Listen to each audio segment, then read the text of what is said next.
When someone reads the Gospel according to Matthew chapter 17, verses 14 to 23, can conclude that the disciples lack faith. Let's take a closer look. The Lord Jesus is transfigured on Mount Tabor, and there the light of his divinity shines. The voice of God the Father speaks, "This is my beloved Son, in whom I am well pleased. Hear him." Matthew chapter 17, verse 5. His disciples are astounded to see him shining brighter than the sun, revealing himself as the divine Son of God. Now the Lord comes down from the mountain, and a father comes to him, bringing his son who suffers from spiritual and physical sickness. The father says, "Lord, have mercy on my son, for he is an epileptic, and he suffers terribly, for often he falls into the fire and often into the water. And I brought him to your disciples, and they could not heal him." We learn that the father had faith in the Lord, for he considered Jesus to be such a great prophet that the man believed that even his disciples would be able to heal his son. The boy suffers greatly from a physical malady of epilepsy, which is significant pain and challenge. However, as we also see in the story, the physical illness is also connected with a spiritual condition that afflicts the boy. The father trusts that the disciples will be able to heal the boy, but they are unable. The father, seeing the desperate condition of his son, brings him to the Lord Jesus and begs for help. When the Lord learns that the disciples' prayers, along with those of the fathers, are insufficient to heal the boy, he sees that as an opportunity to teach about faith, prayer, and fasting. Remember that Peter, James, and John have just seen the Lord transfigured on Mount Tabor. However, their faith wavers here. The Lord Jesus, in his love and mercy, takes the boy's life and health as the priority and heals him first, instantly, with nothing more than the words that proceed from his mouth. We read that when they bring the boy to the Lord, Jesus rebuked him, and the demon came out of him, and the boy was cured instantly. Here we see that there is both a spiritual and a physical element in the boy's illness.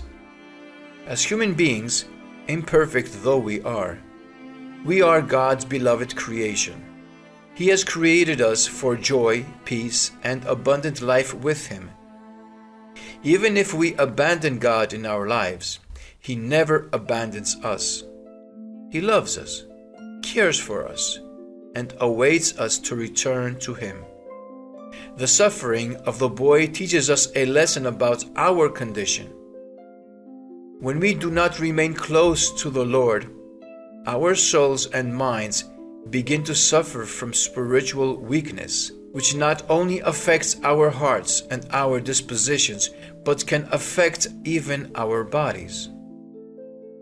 When we direct our lives onto paths that take us far from the Lord Jesus, we begin to walk close to things that are harmful to us, like the water and the fire in the story.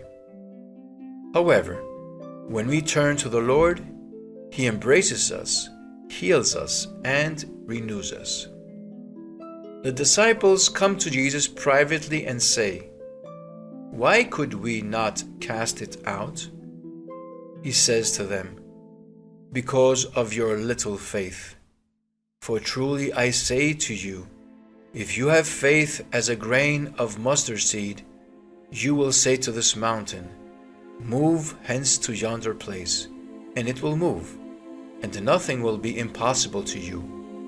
But this kind never comes out except by prayer and fasting." When the Lord Jesus speaks of faith that moves mountains, he uses hyperbole. which is a teaching device to demonstrate the great power that a little faith has. St. John Chrysostom says, "If you shall ask, where did the apostles remove mountains? I answer that they did greater things, bringing many dead to life." Faith is the foundation of our salvation. Healing of this kind focuses on prayer and fasting and the significant benefits to our spiritual and physical well-being. Saint Isaac the Syrian says, "Fasting is the basis of any virtue and the holy way to God." The fast is the protection of virtue, the beginning of self-sacrifice, a wreath of abstinence, the beauty of virginity and holiness, the shine of chastity, the basis of a Christian life, the father of prayer, the originator of chastity and wisdom, the instructor of silence, and the leader to everything good.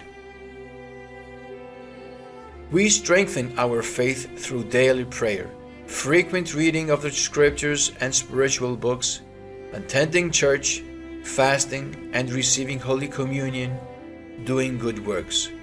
It might be challenging to trust God fully, especially when we face suffering. This is why at the end of this passage, Jesus says, "The Son of Man is to be delivered into the hands of men, and they will kill him, and he will be raised on the third day." He is teaching his disciples, and he teaches us, that even the prospect of carrying our crosses can become a passage unto life and joy if we place our faith in him. We often trust ourselves and our own powers and abilities. God knows that, and he is always waiting for us to recognize our limits and ask for his help. He waits for us to put any unsolved problem in his hands and fully trust him to act for the benefit of our souls. The saying, "Let go and let God," embodies a great truth. It means that we can draw near to God in faith and trust that his love and care for us will see us through any challenge and pain. As the Lord is transfigured, we can put our challenges in the hands of the Lord, and he will transfigure them and renew us. We can draw close to him by praying, fasting, and asking for the prayers of Panagia and the saints. They are with us, and their prayers never fail because they are already with God. Their prayers indeed move mountains, as it were, and they are effective in our lives. All we have to do is ask in faith. Then let go and let God. Because of his great love for us, he is able and willing to heal us of our spiritual infirmities when we come to him and abide in his presence and his love.